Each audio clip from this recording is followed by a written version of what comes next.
অনেকের হাজার হাজার টাকা আছে, কোটি কোটি টাকা আছে, তবে অনেক স্বপ্ন, অনেক আশা। আল্লাহর কালামের ঘর, পবিত্র ঘরে আসা, মক্কা মদিনায়। তবে কোনো এক কারণে অকারণে তারা আসতে পারে না। মহান আল্লাহ পাক চাইলে শুধু পারে।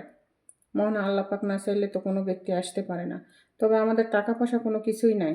তবে একটা জিনিস আল্লাহর কাছে পেয়েছি, এখানে কাজ করতে আসে যে আল্লাহর কালামের ঘরে দুবার করে উমরা হজটা করতে যেতে পেরেছি।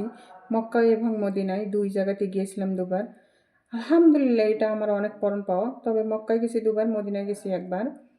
এটা আমার কাছে অনেক অনেক পাওয়া। আলহামদুলিল্লাহ। এই এত কষ্ট কাজের মধ্যে হয়, প্রবাসীতে বসে কষ্টটাকে ভুলে যাই যখন আল্লাহর কালামের ঘরে যেতে পেরেছি। ওই ঘরটা দেখে আসার পর সব কষ্টই ভুলে যাই।